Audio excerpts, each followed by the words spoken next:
tes. Ya, Bismillahirrahmanirrahim.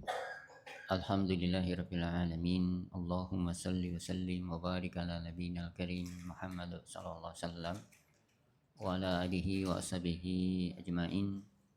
Rabbi shrah li sadri wa yassir li amri wa hlul 'uqdatam min lisani yafqahu qawli.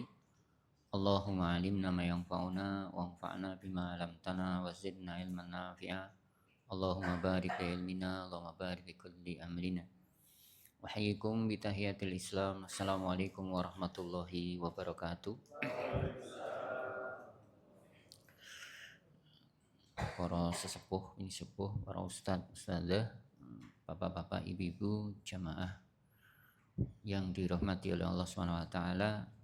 Alhamdulillah, marilah kita bersyukur kepada Allah. Di malam hari ini kita masih diberi kesempatan oleh Allah untuk mencari ilmu. Ketika orang-orang ini mencari ilmu, maka dosa-dosa mereka dimintakan ampun oleh seluruh makhluk dari Allah SWT. Betapa bahagianya ketika kita meninggal dunia, dosa-dosa kita sudah diampuni oleh Allah SWT. Asbabnya adalah belajar, yaitu mencari ilmu. Keuntungan yang sangat besar bagi orang-orang yang punya ilmu. Dan tidak hanya itu saja, orang yang punya ilmu maka diangkat derajatnya oleh Allah SWT. Karena mujahadah dia, merelakan meninggalkan pekerjaan rumah, meninggalkan kegiatan-kegiatan rumah maupun kegiatan-kegiatan di masyarakat, dia untuk tafaqquh fiddin, ta'amuk fil ilm, murakhis fil ilm. Jadi dia memperkhususkan diri mempelajari ilmu daripada al-Islam ini, yaitu Al-Quran maupun As-Sunnah. Baik, di malam hari ini saya diberi buku oleh Pak Didi. Ini gratis nih, ini tanya harganya berapa, enggak usah bayar. Nek jenengan bayar mboten iki. Jadi ini hadiah, jadi suruh membacakan gitu ya. Tapi saya juga mau beli gitu, beli tapi yang aslinya. Nah, insya Allah kita akan belajar fikih. Jadi biasanya fikih itu perlu pusing sedikit Bapak Ibu, karena perlu pemikiran. Kemudian juga biasanya ngantuk. Halo, siap ngantuk betul? Kemudian ada perbedaan-perbedaan di dalam pelaksanaan ibadah. Dengan belajar fikih, penjenengan akan semakin luas ilmunya, semakin banyak toleransinya, sehingga tidak berada di bawah tempurung. Hanya wawasan penjenengan semakin luas karena belajar fikih. Jadi orang belajar fikih itu sangat-sangat tajam ya, pandangan hatinya, sangat tajam kecerdasannya. Maka kalau tidak belajar fikih itu masih ada sesuatu yang kurang.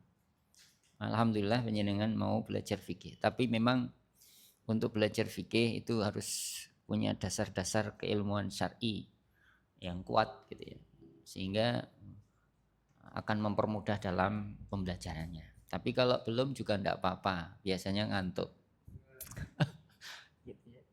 Enggak, ngantuk itu juga sudah kenikmatan yang luar biasa. Ya nanti kita lihat saja seberapa persen penjenengan kuat gitu ya, dan saya sendiri kuat untuk menyampaikannya. Bismillahirrahmanirrahim. Ya, kita buka kitab Thaharah ya. Kitab Thaharah, kitab suci, ya, maksudnya bersuci. Thaharah itu adalah untuk menjaga kebersihan. Jadi ketika seseorang mau menjalankan ibadah itu harus bersih dulu. Berbeda dengan yang lain. Ketika penjenengan mau makan, mau tidur dan sebagainya, kadang-kadang tidak bersih, tidak masalah, tetap sah gitu ya. Jenengan apa ada, mau makan harus bersih, kalau tidak bersih batal makannya? Enggak ada kan? Enggak ada. Karena berbeda dengan ketika mau beribadah kepada Allah yang khusus, yaitu sholat. Dia tidak bisa tidak harus bersih, ya, baik dari bersih kotoran maupun hadas. ya, hadas besar maupun hadas kecil gitu. Itu luar biasa dalam Islam itu. Jadi Allah tidak akan menerima amalan seseorang kecuali dia sudah bersih-bersih dulu dirinya. Hatinya juga harus dibersihkan. Toharoh itu meliputi qalbi wal jasad. Jadi meliputi hati dan badan. Hati ini dia harus bersih minasyirik. Hati jenengan dan saya ini harus bersih dari kesyirikan ketika mau beribadah kepada Allah Subhanahu wa taala. Maka tohir fi qalbi wa tohir fil jasad. Jadi harus bersih betul jasadnya. Jasadnya adalah kita berwudu, membersihkan wudu, tapi tidak sembarang berwudu. Harus ada tata caranya yang disampaikan oleh syariat ini, yang dibawakan oleh Rasulullah Sallallahu Alaihi Wasallam. Itu dalam Islam itu subhanallah begitu luar biasanya untuk menjaga kesucian jiwa maupun kesucian badan. Maka jenengan diberi satu kitab, mungkin bayar ya tadi. Kalau saya alhamdulillah digratisin itu. Nek Pak Lurah kudune bayar. Itu ya. Masa orang bayar. Kita baca hadis yang pertama. Biasanya ulama menulis kitab-kitab mereka meskipun itu kitab fikih tetap mengingatkan tentang ketulusan, keikhlasan. Biasanya ditulis dalam kitab-kitab hadis ya. Karena hadis itu membicarakan tentang akhlak adab. Tapi di dalam fikih pun ulama-ulama tetap menempatkan posisi hadis ini yang dibawakan oleh Umar Ibn Khattab itu sebagai pondasi awal.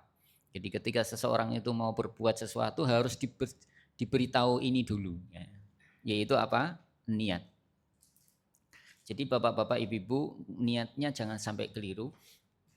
Mohon maaf mungkin niatnya ke sini untuk cari snack. Ya, itu dihilangkan. Niatnya untuk ketemu orang lain mungkin juga dia harus begitu.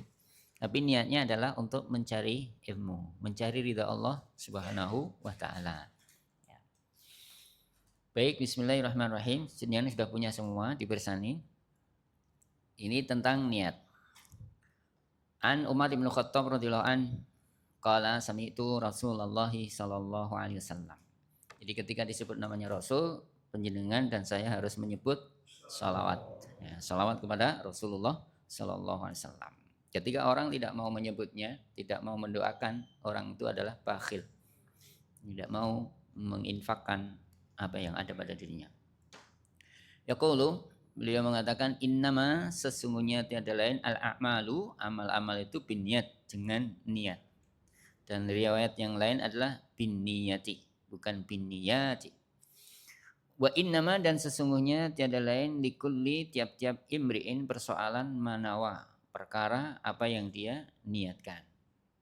Faman kanat maka barang siapa adalah hijratuhu, hijrahnya ilallahi wa rasulihi, kepada Allah dan Rasulnya, fa hijratuhu maka hijrahnya ilallahi wa rasulihi.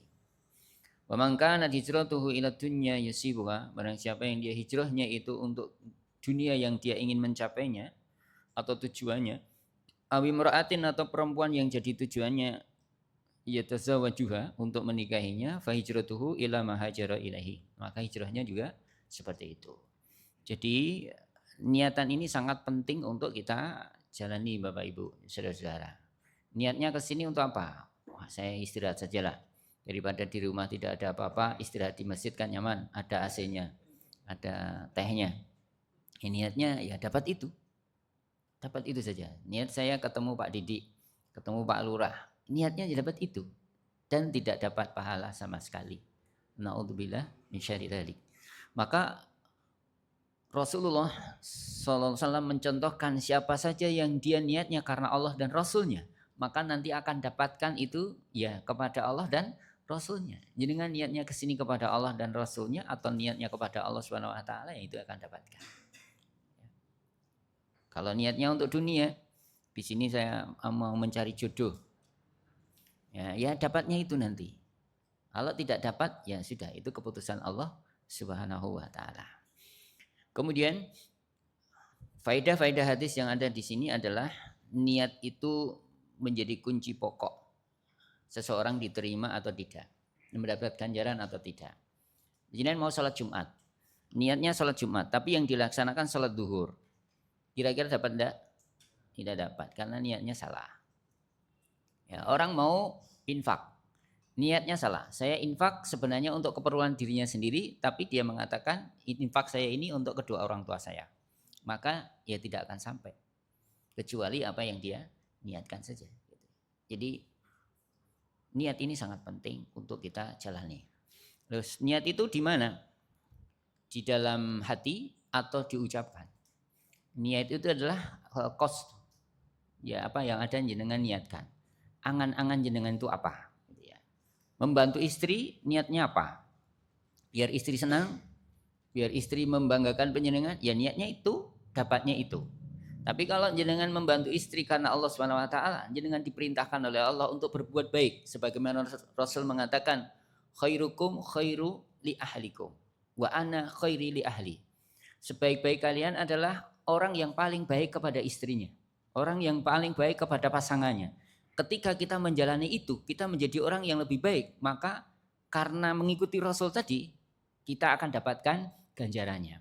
Tapi ketika jenengan membaca buku, misalnya buku psikologis, di situ disebutkan siapa yang berbuat baik kepada siapa yang membantu istrinya, istrinya akan jadi baik.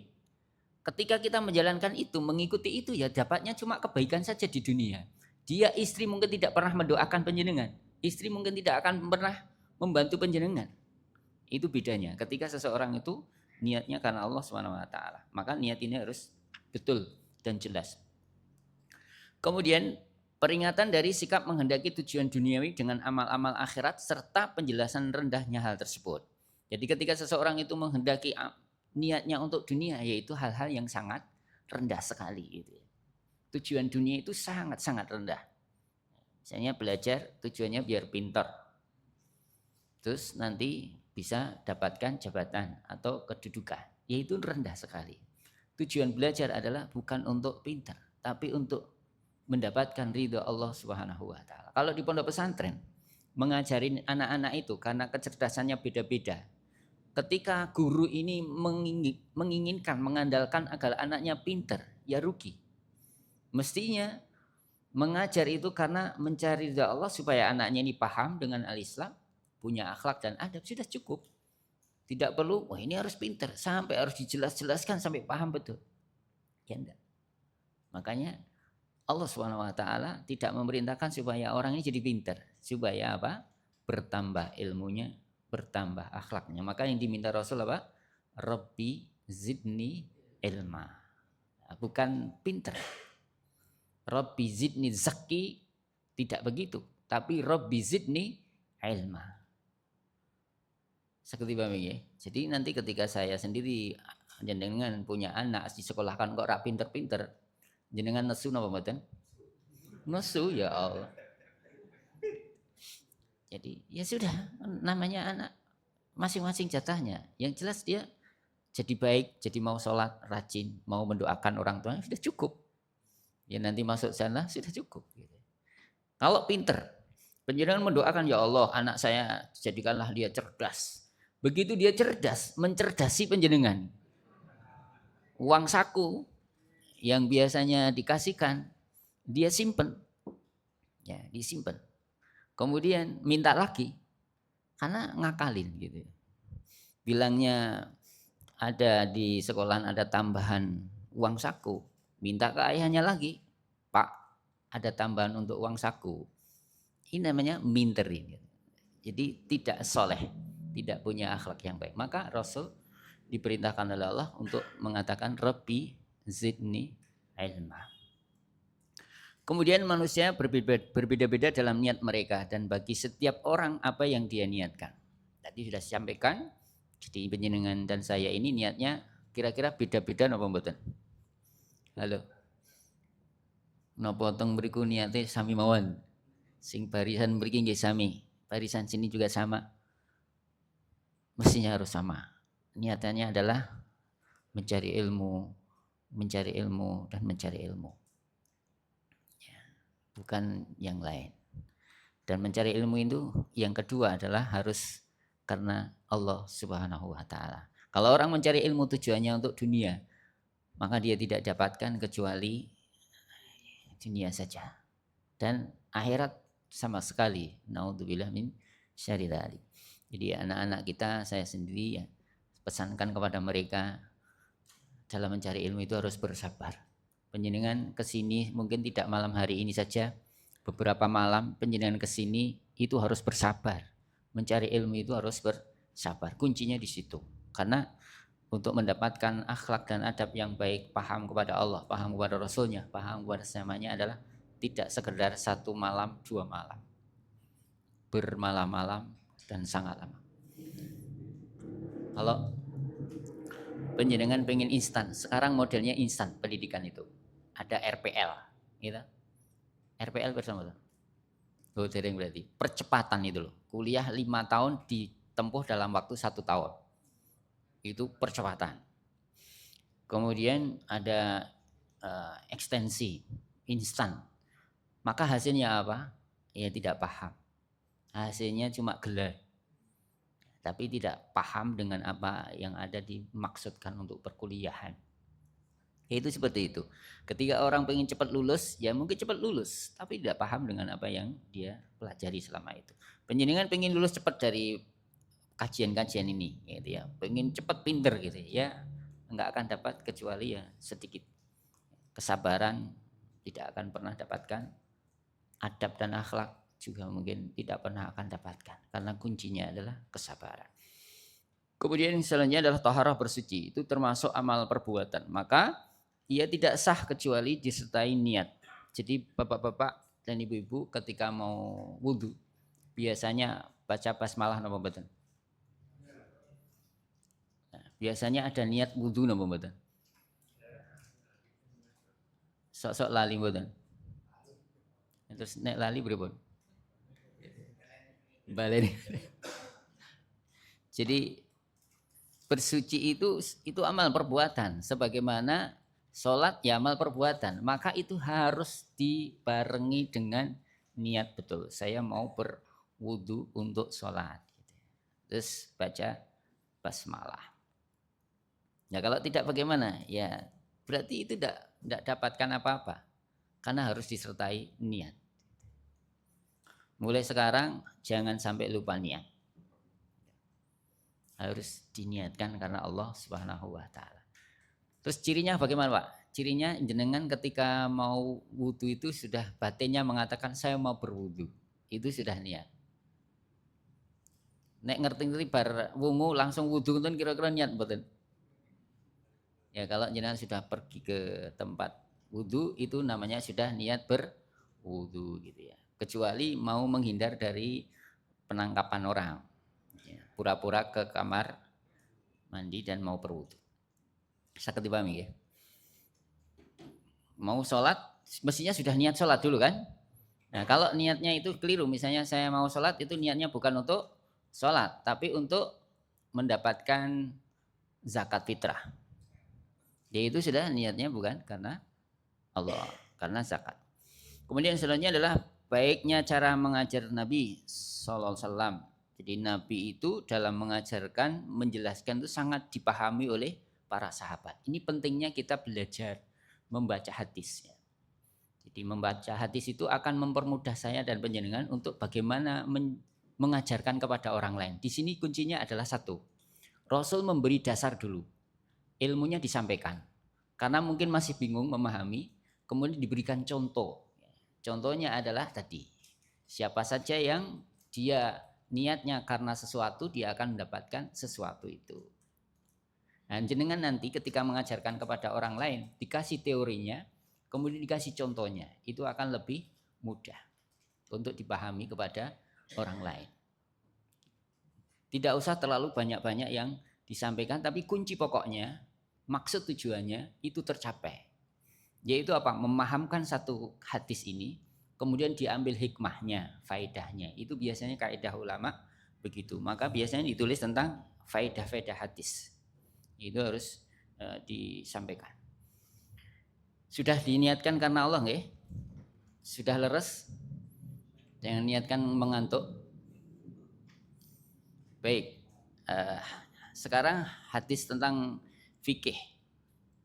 Yang pertama, ini tentang hukum sholat tanpa berwudu. Sahkah ketika orang itu sholat tidak berwudu boleh apa tidak gitu ya. Yang pertama, an Abi Hurairah radhiyallahu anhu qala Rasulullah sallallahu alaihi wasallam la yaqbalu, tidak akan diterima Allah, maksudnya Allah tidak akan menerima salat ahadikum, salah seorang daripada kalian, ida apabila ahdasa, dia hadas, hatta yatawaddoa, sampai dia berwudu. Jadi hadis ini menerangkan adalah sholatnya seseorang itu bisa sah atau tidaknya adalah karena harus bersuci, harus berwudu gitu ya. Ketika seseorang itu tidur, ketika tidur keluar sesuatu dari tubuh dia, yaitu dari kubul maupun kubur yang dia tidak sadar, ketika langsung sholat maka sholatnya sudah tidak dianggap oleh Allah Subhanahu Wa Taala. Jadi kunci pokok sholat saya dan panjenengan itu diterima oleh Allah Subhanahu Wa Taala tidak adalah pada toharoh, bersucinya. Ya, nanti akan dijelaskan di belakang-belakangnya bagaimana cara bersuci. Kalau bersuci saya dan panjenengan itu tidak sesuai syariat pun juga tidak akan diterima, karena orang itu menjalankan syariat itu harus sesuai dengan contoh.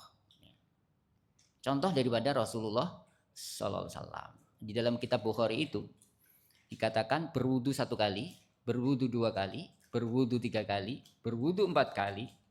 Ada enggak? Enggak ada 4 kali. Yang adalah 1 kali. Yang kedua 2 kali. Yang ketiga 3 kali. Yang keempat campuran. Biasanya jenengan berkumur berapa kali? 3. Membasuh muka berapa kali? Membasuh tangan berapa kali? 3 kali semuanya. Itu ada contohnya. Kadang-kadang ada 1 kali apa enggak? Berkumur 1 kali, membasuh muka 2 kali, karena masih ada kotoran terus dibasuh lagi. Itu namanya campuran. Campuran kadang-kadang 1, kadang-kadang 2. Itu pun di dalam kitab Bukhari ada dan sah. Itu artinya berwudu harus menjadi syarat mutlak diterima dan tidaknya seseorang. Man amila amalan laisa alaina amruna fahuwa raddun. Ini dasar hadisnya. Ketika seseorang beramal tidak ada contohnya, maka dia akan tertolak. Berwudu tanpa ada contoh itu tertolak. Misalnya berwudu dia berkumur dulu atau membasuh tangan dulu. Mana yang benar? Membasuh tangan atau berkumur-kumur dulu? Nah, maka ketika orang itu menjalani wudu tidak sesuai urutan, maka juga dia tertolak. Kemudian membasuh muka atau membasuh tangan ini kanan dulu apa kiri dulu, apa kanan kiri? Kanan kiri apa kanan dulu selesai baru kiri? Nah, kalau kanan kiri oke ya. Ya nanti kita akan pelajari berikutnya. Pokoknya ketika jenengan beramal itu harus tahu dasarnya. Jangan sampai pernah mengamalkan sesuatu tanpa panjenengan tahu dasarnya. Halo.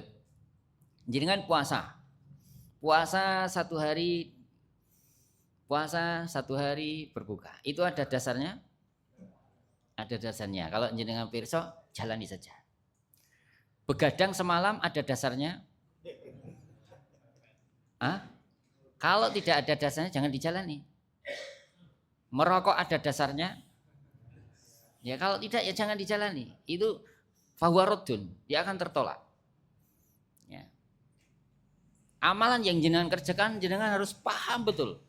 Makan ada amalannya, ada contohnya apa enggak?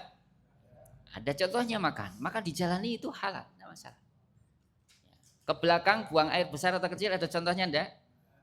Ada contohnya Rasul melakukan, ya sudah dijalani saja. Tapi ketika kita main gitar, mohon maaf, Rasul pernah main gitar apa betul? Ada contohnya apa enggak? Ya sudah, man amila aman laisa alaihi amruna fahuwa raddun. Karena itu termasuk ibadah. Jadi ibadah itu ada ibadah khas dan ibadah am. Ibadah khusus sudah ada tata caranya. Ibadah am sudah ada pedoman-pedomannya. Am banyak tapi harus sesuai syar'i. Berada dalam kerangka syariat. Tidak boleh keluar dari kerangka syariat. Kalau umum tapi keluar dari kerangka syariat itu tetap tidak diterima. Contoh, Salaman itu baik apa tidak? Ketika salaman laki-laki dan perempuan bukan mahramnya, baik apa tidak? Itu maksudnya. Jadi ada kerangkanya. Jadi salaman itu perbuatan umum, bagus. Tapi harus ada kerangka syariatnya. Pinjam uang boleh apa enggak? Boleh. Umum itu ibadah. Tapi pinjam uang di bank boleh apa enggak? Senyum. Oh, baca. Orang yang sudah terlanjur pinjam dan dia menjalaninya dengan yakin kalau itu dosa, tahu kalau itu dosa, itu sudah amalannya tertolak, ditambah dengan siksa dari Allah Subhanahu wa ta'ala. Yudha'af lahu adabu yaumal qiyamah wa yakhludu fihi muhana. Jadi dia akan dilipat-lipatkan dosanya, kemudian dia akan kekal di dalamnya dalam keadaan muhana, hina. Itulah maka Rasul menyatakan man amila amalan laisa alaihi amruna fahuwa raddun. Mencium istri ada dasarnya apa enggak? Ada dasarnya. Berarti itu amalan berpahala. Maka bapak-bapak kalau tidak pernah mencium istri itu tidak menjalani sunnah. Istri mencium suaminya ada apa enggak? Ada. Istrinya Nabi mencium Nabi. Senyum sama istrinya ada tanggal 6. Yeah. Bapak-bapak, ibu-ibu yang dimuliakan oleh Allah Subhanahu wa taala, yang kedua adalah salat fardu maupun nafilah hingga salat jenazah tidak diterima jika dikerjakan oleh orang yang berhadas. Meskipun ia lupa hingga ia berwudu. Demikian juga orang junub apabila salat sebelum mandi wajib. Jadi kalau lupa itu tetap tidak diterima. Halo. Karena ini ibadah, memang ibadah khusus, yaitu sholat. Jadi sholat jenazah, kalau biasanya mohon maaf, yang tegangannya di atas 2000. Tegangannya di atas 2000, istrinya biasanya 4. Itu lupa belum mandi junub. Sholat jenazah, diterima apa enggak? Pernah ada seseorang juga lupa begitu Bapak Ibu. Karena pagi ya. Mau berangkat itu sama pasangannya, kemudian berangkat. Lupa tidak mandi junub. Padahal dia mau ngajar agama. Mengajar di masjid. Kira-kira diterima apa enggak? Ya, masuk masjid orang yang berhadas tidak boleh. Kecuali ada keperluan. Itu keperluannya mengajar. Kira-kira boleh apa enggak? Tambah mumet. Ya. Penjelasan semakin luas pemahamannya fikih, sehingga fikih itu tidak boleh ini gitu ya. Jadi macam-macam. Jadi luas sekali gitu ya. Asal ada dasarnya. Mafhum? Bisa dipahami ya? Jadi tidak terbatas kepada hukum ini ya, karena fikih. Maka perlu pemahaman yang mendalam. Baik, Bapak Ibu yang dirahmati oleh Allah Subhanahu wa taala, jadi jangan sampai lupa tidak berwudu. Kalau niatnya pas sholat gimana wudunya? Ya tidak sah, wudu itu ada tata caranya. Kalau tidak ada air bagaimana? Ya, tayamum.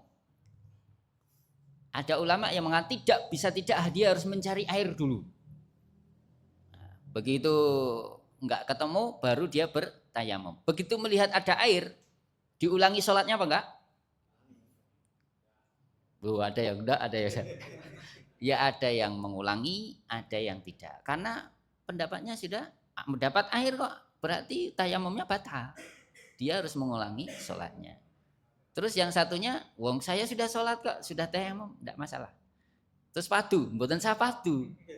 Ini namanya fadu tidak paham dengan fikih.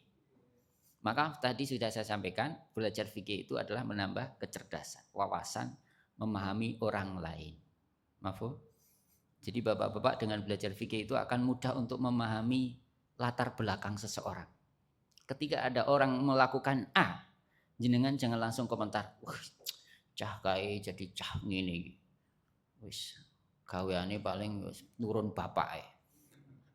Itu dia tidak pernah belajar fikih. Jadi orang itu harus memahami orang lain, latar belakang dia.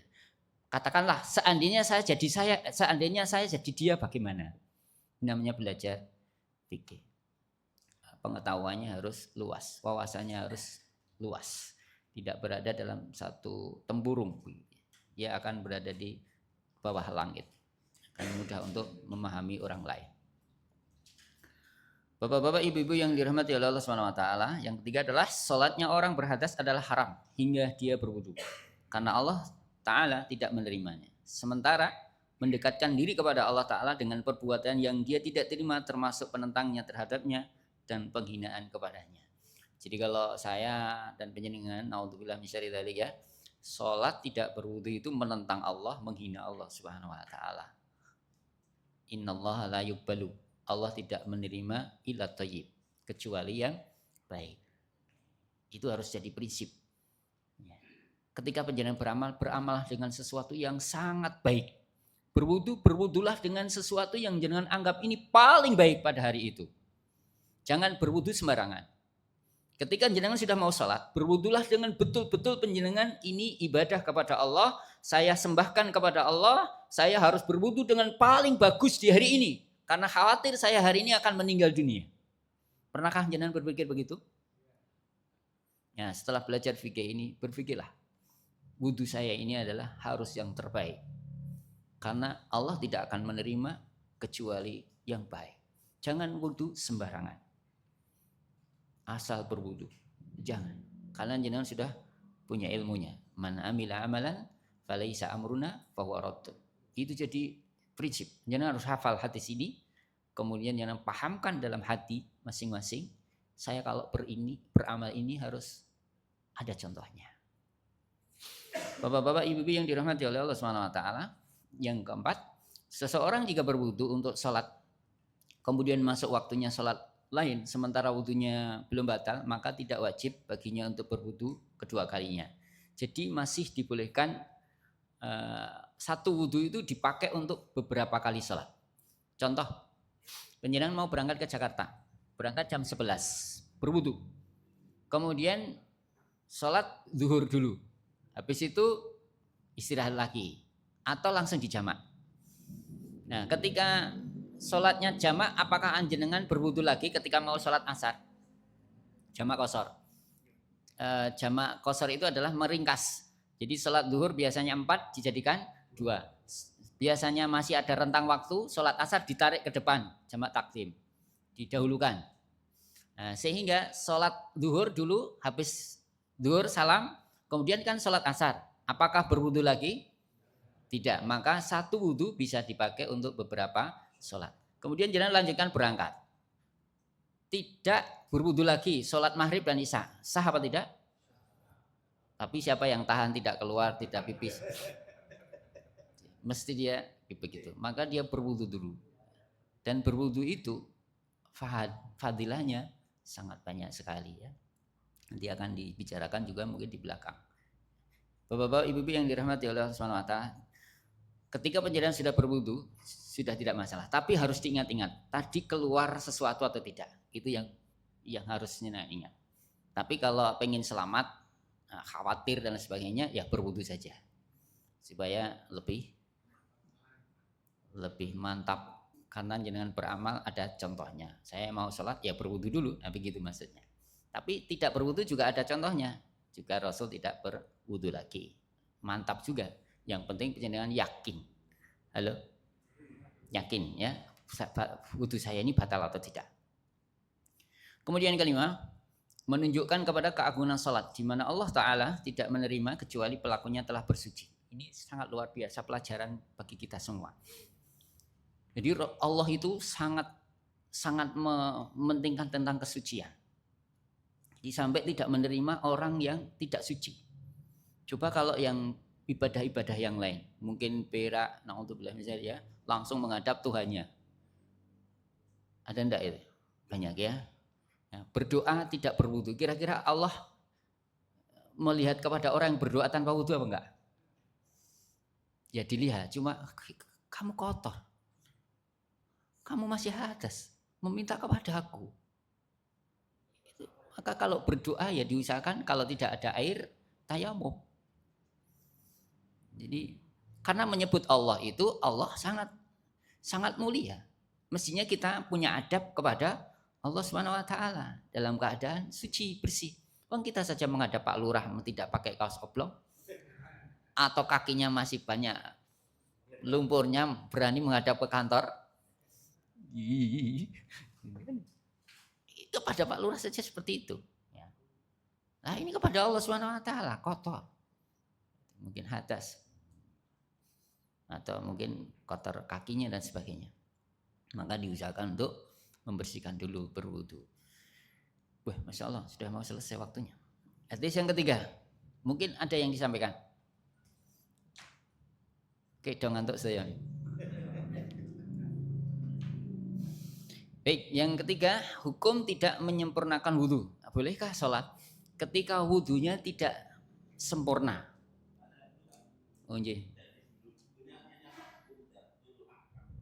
Oh, itu namanya umdah. Itu penyempurnaan ahkam hukum-hukum. Jadi supaya kita paham betul tentang hukum-hukum. Jadi tentang penjelasan-penjelasan. Maka ada kitab namanya ini ya, Umdatul Ahkam. Supaya saya sendiri dan penjenengan paham dengan hukum-hukum. Karena kalau tidak paham, itu kita tidak tahu wudhu kita sah atau tidak. Halo, sholat kita sah atau tidak? Penyerahan zakat itu sah atau tidak? Percuma kan kalau tidak diterima, maka ada penjelasan ini. Jadi penjelasan tentang hukum-hukum. Nonton Pak Ustaz. Maka perlu belajar fikih. Tapi yang belum belajar fikih, jangan diolok-olok. Sholatmu apa bener? Orang yang belajar fikih tidak akan mah begitu. Karena ke dalam ilmunya sehingga dia tawadhu. Orang yang belajar fikih pasti dia jadi ibadur rahman.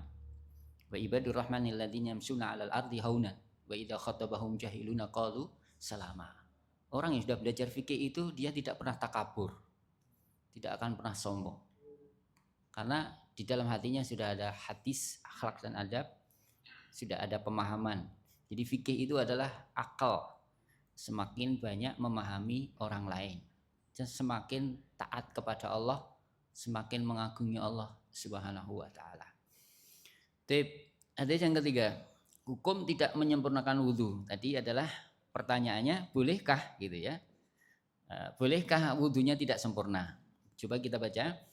An Abdullah ibn Amr ibn As wa Abi Hurairah wa Aisyah radhiyallahu anhum anna Nabiyya sallallahu alaihi wasallam qala wailul lil aqab, celaka lil aqab minan nar, tumit-tumit yang tidak terkena air wudu dari neraka. Jadi hadis ini berkenaan dengan wudu yang tidak sempurna. Ini biasanya terjadi ketika kita berwudu tergesa-gesa. Berwudu tergesa-gesa dan berwudu airnya sedikit. Dan tidak meratakan ke seluruh bagian-bagian tubuh. Yang perlu saya sendiri dan penjenengan ingat, berwudu ini semua bagian-bagian wudu itu harus terkena air. Ketika berwudu dengan air. Tapi ketika berwudu dengan tanah tidak harus semuanya. Tanah kan cuma begini, cuma diusapkan, tidak mungkin kena semua. Dulu juga ada kasus sahabat itu terkena junub karena tidak ada air, maka wah ini gimana caranya membersihkan? Nah, berguling-guling kan supaya terkena debu semuanya. Padahal tidak begitu, cukup ditempelkan atau diusapkan saja sudah membersihkan. Nah ini untuk air memang beda karena air itu khusus ya. Air itu harus merata, semuanya terkena gitu. Maka berhati-hati. Jangan-jangan wudhu kita selama ini tidak sempurna. Maka sholat kita selama 60 tahun tidak diterima. Maka nanti akan menerima catatan amal. Duh, sholat saya dulu mana? Saya udah sholat. Loh kamu tidak sholat, wudhu kamu tidak beres. Perhatikan wudhu kamu dulu. Naudzubillah misalnya tadi, wa qadimna bima amilu faja'alna haba'an mangsura. Jadi amalan kita akan dijadikan oleh Allah SWT mangsur, terbang. Tidak ada faedahnya karena wudunya tidak sah. Maka ulama menempatkan wudu ini di bagian yang pertama. Thaharah itu di bagian pertama dalam kitab fikih. Kitab fikih apapun. Ya, itu biasanya di awal adalah toharoh. Karena saking pentingnya toharoh ini. Jadi bapak-bapak ibu-ibu mulai hari ini penjenengan dan saya harus wudhunya itu betul-betul sempurna. Jangan sembarangan berwudhu. Di sini tumit karena memang sangat sulit sekali bapak ibu untuk membasahi tumit itu. Maka pelan-pelan harus dibersihkan betul, dilihat dan dirasakan. Tumit niku pundi? Ya, bagian belakangnya kaki. Karena biasanya orang cuma begini. Di sini belum terkena air. Karena tidak terkena air memang sulit sekali kecuali penjenengan basahi. Dibasahi pun itu tidak terkena biasanya. Harus diratakan dengan tangan kita. Itu berwudu. Maka celaka di sini ya celaka dia masuk ke neraka. Wong berwudu kok masuk ke neraka, sholat kok masuk ke neraka karena tidak kamil, tidak sempurna. Maka tadi dikatakan mana amila amalan falaisa alaina ya rodo. Jadi betul-betul penjenengan harus menyempurnakan wudu ini. Jangan sembarangan berwudu. Bapak-bapak ibu-ibu yang dimuliakan oleh Allah Subhanahu wa taala. Faedah daripada hadis ini yang pertama adalah kewajiban mensucikan anggota wudu secara sempurna. Jadi penjenengan dan saya harus betul-betul berwudu itu sempurna. Jangan sampai tidak sempurna. Halo? Terus saya ngantuk mboten? Yang kedua adalah ancaman bagi siapa yang tidak sempurna dalam mensucikan sesuatu dari anggota wudu. Jadi harus sempurna betul. Ancamannya adalah wail, masuk neraka. Berbahaya sekali. Tidak sempurna dalam mensucikan sebagian anggota wudu dianggap sebagai salah satu dosa besar. Jadi dosa besar itu syaratnya diterima apa? Satu, meninggalkannya dosa itu. Dua, membencinya. Tiga, tidak mengulanginya. Itu dosa besar. Harus ditinggalkan seperti itu. Ketika jenengan wudu mengulangi, salah lagi. Wudu mengulangi. Kita diterima apa enggak? Menumpuk-numpuk dosa apa enggak? Padahal ada hadis itu. Ketika orang berwudu, maka airnya ini, menetesnya air ini, selama menetes dari anggota tubuh kita, itu dosa-dosanya diampuni oleh Allah. Ya apa enggak? Tapi apakah diampuni? Enggak. Meskipun air mengalir terus, jenengan guyur kepala dengan air sampai mengalir terus, ya tidak akan diterima. Karena ada bagian anggota satu di tubuh kita itu tidak terkena air, tidak sempurna. Itu tidak berlaku. Maka kita fikih itu seperti itu untuk mengetahui selama ini ibadah kita itu diterima atau tidak. Gitu. Ya, penjenengan dan saya harus memahami ini. Saya sendiri juga harus paham. Bahwasanya belajar fikih itu begitu. Ketika penjenengan sudah mau belajar fikih itu harus sudah mengoreksi diri. Apakah amalan saya selama ini diterima oleh Allah atau tidak? Caranya adalah membenarkan amalan-amalan kita. Jenengan ketika berwudu harus cari literatur atau mencari guru atau belajar membaca. Kalau sudah bisa baca, ya tinggal dibaca. Untuk memahami memang perlu guru. Karena tidak semua orang bisa memahami dengan belajar sendiri. Kecuali dia punya kecerdasan yang tinggi. Maka harus mencari guru. Guru dia harus punya guru-guru yang dia membimbingnya. Punya sanad, siapa gurunya. Halo? Kita udah berubah. Wah, aku dewe ya khawatir Bapak Ibu. Wudu saya ini sempurna apa tidak? Kan begitu pertanyaannya. Maka ini harus jenengan ingat terus. Ya. Hadis-hadis ini menerangkan kepada kita, Rasulullah menjelaskan kepada kita, wudu ini harus bersungguh-sungguh diperhatikan. Bapak Ibu yang dimuliakan oleh Allah Subhanahu wa taala, yang keempat adalah membasuh kedua kaki ketika berwudu adalah wajib. Jika keduanya dalam keadaan terbuka, tidak ditutupi sesuatu seperti sepatu atau khuf. Jadi ini pembahasan khuf nanti misalnya di belakang. Tapi saya sampaikan dulu. Ketika penjenengan berwudu tidak pakai khuf, itu memasukkannya ke khuf itu pakai sepatu itu sudah berwudu dulu bersih. Nah, itu tidak usah dilepas ketika nanti berwudu. Misalnya jenengan mau berangkat ke Jakarta. Sudah berwudu jam 11 berangkat.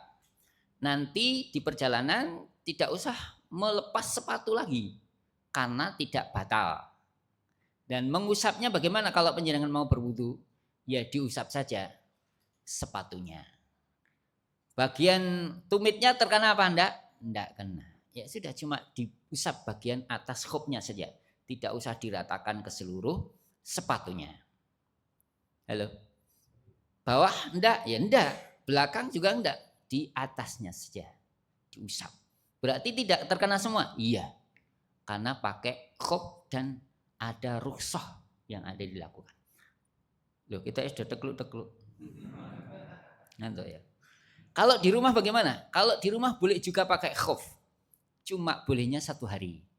Jadi subuh jangan pakai, nanti mau subuh lagi masih boleh. Jadi tidak usah buka sepatu. Ini insya Allah lebih aman. Karena tidak terkena wailul lil aqab. Halo? Jadi aqabnya sudah terkena awal ketika mau panjenengan berwudu. Tapi celakanya ketika berwudu itu aqabnya tidak terkena, tumitnya tidak terkena, walaupun dimasukkan khuf, ya tetap batal. Maka wudu ini harus sempurna. Kalau pengen mudah, jangan tidak pernah mencuci kaki, yaitu tadi berwudu sempurna, masukkan ke khuf selama 1 hari. Nanti kalau bepergian 3 hari tidak usah dilepas. Kira-kira bawa apa enggak? Ya itu masalah lain, bukan masalah fikih gitu ya. Sudah masalah akhlak dan adab, belajar kepada hadis. Ini thayyib atau tidak. Maka belajar menyambung gitu begitu supaya orang itu punya akhlak dan adab dan punya kecerdasan yang baik. Saged dipahami khuf ya. Khuf itu sepatu yang melebihi mata kaki dan tidak tembus air. Biasanya dulu pakai kulit hewan itu. Tapi kalau sekarang sepatunya sebenarnya bukan kulit tapi kain. Nah, itu berarti basah masuk. Dengan gerujuk itu nanti malah bau gitu ya. Karena itu bukan khuf. Kalau kaos kaki itu khuf atau bukan? Bukan. Jadi kaos kaki itu bukan khuf. Tapi kalau kaos kakinya terbuat dari kulit itu masuk ke khuf. Kata ulama demikian. Yang penting tidak tembus air. Biasanya tentara-tentara itu sepatunya khuf, tapi depannya untuk tali itu masih tembus air, yaitu sama saja, masih tembus air. Yang jelas adalah menutupi kaki sampai di atas mata kaki dan tidak tembus air. Wallahu a'lam. Kemudian yang kelima adalah penegasan tentang adanya balasan bagi setiap perbuatan, bahwa balasan itu sesuai dengan jenis perbuatan. Jadi panjenengan dapat pahala di sini itu sesuai dengan panjenengan masing-masing. Kalau di iklan-iklan itu biasanya tertulis apa? Usaha tidak mengingkari hasil. Itu sebenarnya mengambil hadis Nabi SAW. Jenengan di sini ngantuk misalnya, ya itu sesuai itu usahanya. Halo, penjenengan sungguh-sungguh, ya itu nanti jenengan akan dapatkan. Penjenengan akan diberi kecerdasan. Jadi mudah untuk menyimpulkan sesuatu, mudah untuk membaca sesuatu, mudah untuk memahami sesuatu. Itu tergantung mujahadah panjenengan di sini. Jenengan di sini ngaji metenteng, memperhatikan betul. Allah tidak akan lalai. Pasti Allah akan memberikan kepada panjenengan sesuai dengan jenengan yang alami. Dan ini kita buktikan. Saya sendiri juga membuktikan ketika saya bermujahadah betul, memahami satu tafsir ataupun sesuatu syarah dari sebuah hadis, diulang-ulang karena belum paham, diulang-ulang bersungguh-sungguh. Nanti pusing, tidur, dibaca lagi. Allah akan memberi itu kecerdasan, pemahaman yang sangat luar biasa. Ketika disampaikan kepada orang lain jadi paham.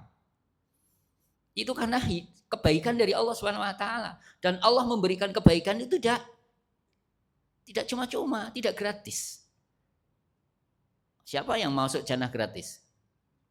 Tidak ada. Allah pasti memberikan sesuatu untuk ujian. Siapa yang tidak diuji? Pasti akan diberi ujian semuanya. Tujuannya untuk apa? Untuk memberikan sesuatu kemuliaan kepada dia. Panjenengan kalau di sini mohon maaf, misalnya datang taruh kitab ngantuk. Dapat enggak kira-kira? Dapat ngantuk. Kita yang betul ngantuk ini. Sesuai mujahadah daripada masing-masing. Santri-santri itu yang mujahadahnya luar biasa, dia diberi kecerdasan oleh Allah yang luar biasa. Ustadzahnya juga sama, ketika dia belajar, dia mendaftar di perguruan tinggi ternama di Solo ini, UNS. Yang dia diterima, yang lainnya tidak terima. Padahal kecerdasannya sama. Kenapa? Karena yang satu belajar terus. Jadi dia tidak melewatkan waktu kecuali di perpustakaan. Kayak ulama besar Al-Albani ini ya. Jadi beliau tidak melewatkan waktunya kecuali di perpustakaan, Bapak Ibu. Maka berbeda dengan yang lain seperti kita. Tidak melewatkan waktunya kecuali mesti bekerja. Halo. Nek bekerja Senin Pak Lurah. Itu beda. Begitu selesai bekerja, kemudian masuk perpustakaan, nilainya kan berbeda. Begitu bekerja, masuk ke WA. Habis selesai bekerja, jangan refreshingnya apa? WA, buka HP, atau membaca Quran. Ya nanti nilainya seperti itu. Ya, mujahadah, tergantung kepada amal perbuatan jenengan sendiri. In ahsantum li anfusikum. Jadi perbuatan baik itu akan kembali kepada panjenengan sendiri. Ketika panjenengan dan saya ini berbuat buruk, ya kembalinya kepada kita sendiri, tidak kepada orang lain. Yang orang lain adalah efek asar, pengaruh dari yang kita lakukan. Ketika saya sholat malam, maka efeknya adalah kepada saya pribadi dan mengalir kepada keluarga saya. Tapi ketika saya melakukan kemaksiatan, efeknya kepada saya sendiri, mengalir kepada keluarga saya. Itu mesti terjadi begitu. Jenengan sama. Jenengan mau sholat malam rajin, sholat 5 waktu rajin, itu pasti berefek kepada jenengan sendiri. Ketenangan akan jenengan dapatkan, kemudahan dalam berbicara, kemudahan dalam menjalankan aktivitas, ketenangan akan diperoleh. Keluarga jenengan akan diberi oleh Allah kebaikan-kebaikan. Itu namanya in ahsantum li anfusikum. Kebaikan-kebaikan itu tidak akan lari kecuali kepada panjenengan sendiri dan efeknya kepada sampingnya. Coba penjudi, naudzubillah min dzalik. Itu efeknya kepada siapa? Dia sendiri dan keluarga.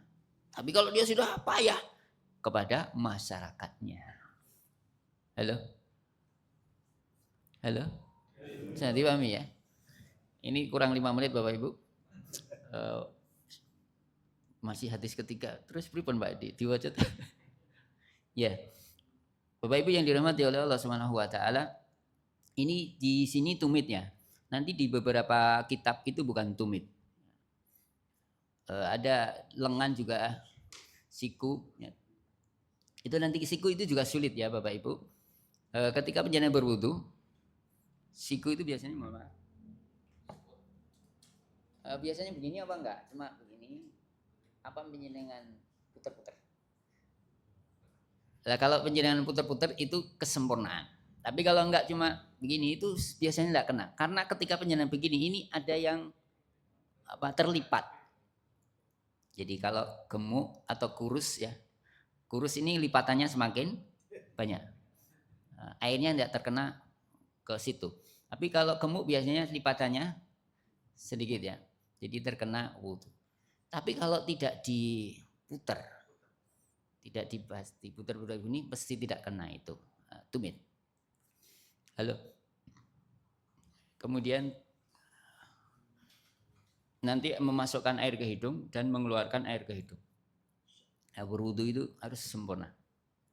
Bapak-ibu yang dimuliakan oleh Allah Subhanahu wa taala, maka hadis ini menunjukkan kepada kita semua harus berhati-hati di dalam berwudu.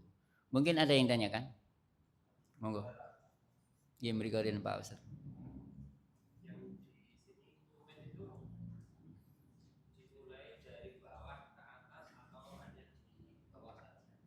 Tumit. Jadi ketika berwudu kan airnya dari atas ya. Terus nanti diusap dari atas ke bawah. Air itu ngalir kan tidak dari bawah. Nanti kita ngalirkan air kan mengenai paling atas. Kita turunkan saja ke bawah. Terus nanti tarik lagi ke atas. Supaya betul-betul terkena semua tumitnya ini dengan air. Karena ada paling banter 3 kali basahan. Jangan sampai lebih dari 3. Kalau lebih dari 3 itu rodun, tidak akan diterima. Apalagi 10. ben sempurna Pak. Ya enggak ada. Enggak basah semua juga, cuma tidak ada contohnya. Jadi dan sekali itu begitu kena air ke bawah tarik. Udah biar dilihat dulu, kalau ya enggak yakin ya tambah satu lagi. Kalau 3 kali mosok ora kena semua. Insya Allah kena semua ketika sudah 3 kali. Kalau enggak yakin dilihat saja. Karena butuh keyakinan. Sekali saja melihat. Jenengan praktekkan sekali dibasahi terus dilihat. Kira-kira basah semua atau enggak. Kalau sudah nanti enggak usah dilihat lagi, dirasakan.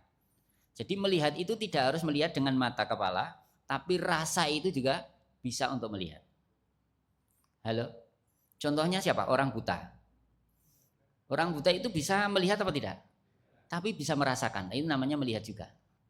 Jadi istrinya cantik apa enggak itu dirasakan. Wah ini istri saya cantik. Dirasakan.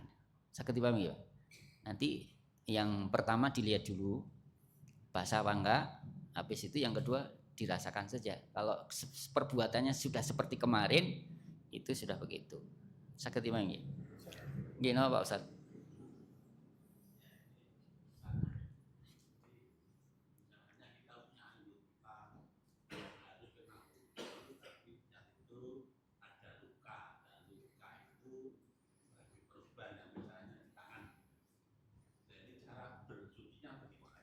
Allah mengatakan la yukallifullahu illa nafsan illa usaha. Jadi Allah tidak membebani seseorang kecuali dengan kemampuannya. Ya sudah cukup sesuai kemampuan. Tidak usah dibasahi juga tidak apa-apa. Kalau dibasahi berbahaya, ulama mengatakan itu madarat, malah ditinggalkan saja. Sesuai kemampuan panjenengan.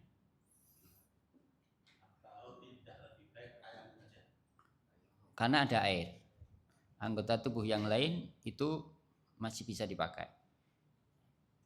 Jadi kalau ada air diusahakan pakai air. Karena air itu sebagai sucian yang mutlak. Kalau tidak ada air dicari penggantinya. Tapi kalau sakitnya itu parah, misalnya kepala nih Pak Ustadz. Kepala itu tidak boleh terkena air misalnya gitu. Maka berwudu dengan air berbahaya, maka tayamum saja. Sebagaimana kejadian di sahabat, ada yang karena sakit kepala, luka berat, dia terpaksa harus mandi dengan air. Padahal bisa tayamum, maka dia mati. Oleh Rasulullah seharusnya tidak begitu. Seharusnya tayamum saja cukup. Jadi boleh memilih, Pak Ustadz boleh memilih. Ketika sudah madaratnya besar, itu membahayakan tubuh, itu tayamum.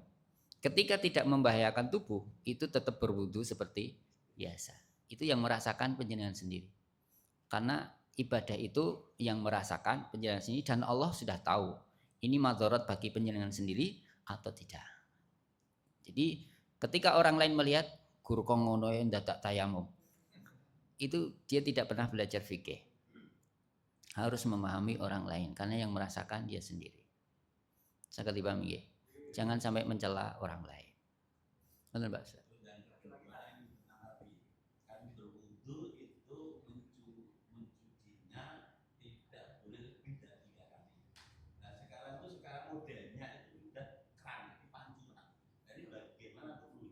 Oh, menghitungnya ketika jenengan sudah memasukkan seret masuk ke campuran itu apa namanya air itu keran dari air itu namanya dihitung sekali. Maka ada sistem yang baru. Itu begitu kita masukkan airnya ngalir. Begitu tangan kita tarik airnya berhenti. Itu yang baru. Jadi itu sekali masuk itu namanya sekali. Tapi sekarang kalau dulu itu kan ngalir terus loh. Maka kalau penjenengan mau menghemat air yaitu ditutup terus dibersihkan. Jadi jenengan betul-betul menyempurnakan wudu. Contoh begini, buka keran terus ini tutup dibersihkan dulu. Ini kan satu. Terus nanti buka lagi 2 kali. Tutup. Itu kalau memang penjenengan pengen sempurna betul dan hemat air. Kalau tidak pakai keran ya bawa gelas, ngadah kayak gitu, pakai gelas. Nah itu hemat. Kalau enggak memang boros, 1 ember besar itu biasanya untuk sekali wudhu orang. Halo, poneh kerannya banter banget. Kalau di kampus saya itu sekarang udah diganti dengan keran yang bagus, harganya mahal tuh. Itu airnya bisa dikitin dulu Pak. Ngalirnya nggak deras gitu. Bisa dibengkokkan kemana-mana itu terserah dia. Emang bagus itu harganya. Nah kalau di dalam mungkin masih ini belum berhenti sendiri. Nah kalau saya lihat di sini itu masih kurang besar Pak. Cuash, ini. Itu pemborosan gitu. Tapi kalau di sini mungkin tidak boros ya karena airnya jumlahnya banyak. Tadi yang disampaikan Pak Ustadz betul untuk penghematan air gitu. Jadi gitu Pak Ustadz ya. Wallahu a'lam. Nggih, Pak.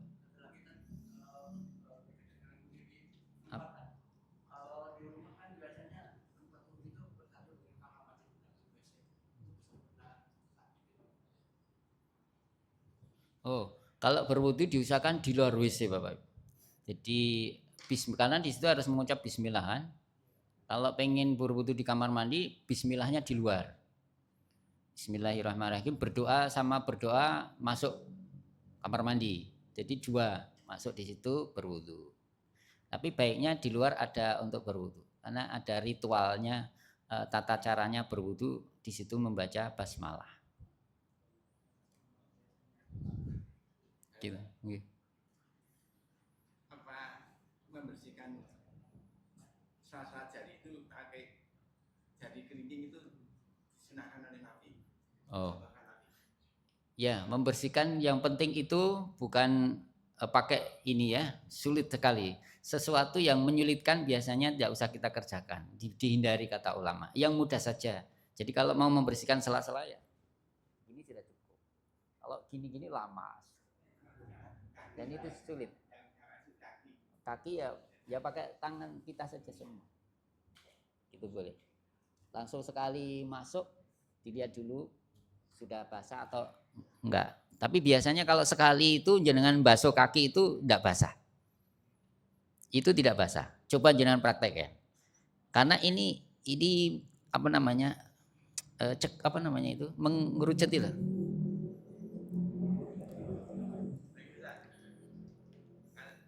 Kalau mau tidur itu apakah dicontohkan oleh Nabi kalau mau tidur itu harus wudhu? Ya tidak harus. Kalau yang Nabi berwudu. Tapi kalau kita tidak harus. Tapi kalau lebih baik berwudu. Kalau harus itu namanya meninggalkan jadi dosa. Iya, saya paham ya. Jadi kata-kata harus itu kalau dalam kitab fikih namanya wajib. Siapa yang meninggalkan itu namanya haram. Berarti orang berwudu dosa. Gitu ya. Jangan ini nek mboten wudu dosa, Anda boleh. Itu afdal, masuk kepada afdal. Penjenengan semakin banyak wudunya berarti afdal, paling bagus. Nah, kita pilih yang bagus atau yang biasa? Pakai endok napa mboten? Jadi Bapak Ibu saya kira sampai di sini, mohon maaf melebihi waktu. Mudah-mudahan bisa dipahami. Saya sendiri juga paham, penjenengan juga bisa memahami. Kita berdoa kersa mboten. Halo. A'udzubillahi minasyaitonir rajim. Bismillahirrahmanirrahim. Allahumma shalli ala Muhammad wa ala Muhammad. Allahumma arhamna bil Qur'an waj'alhu lana imama wa nura wa huda wa rahmah. Wa dzakirna minhu ma nasina wa 'alimna minhu ma jahilna warzuqna tilawata wa anna alaihi wa atrafan nahar. Rabbana zalamna anfusana wa illam taghfir lana wa tarhamna lanakunanna minal khasirin. Allahumma ighfir lil mu'minina wal mu'minat wal muslimina wal muslimat al ahya'i minhum wal amwat bi rahmatika ya arhamar rahimin. Allahumma inna nas'aluka ilman nafi'a wa rizqan thayyiba wa amalan muttaqabbala. Rabbana hab lana min azwajina wa dhurriyyatina qurrata a'yun waj'alna lil muttaqina imama. Allahumma ighfir lana dhunubana wa israfana fi amrina wa tsabbit aqdamana wa ansurna 'alal qaumil kafirin. Rabbana la tu'akhidna in nasina wa akhtana. Rabbana wa la tahmil 'alaina isran kama hamaltahu 'alal ladzina min qablina.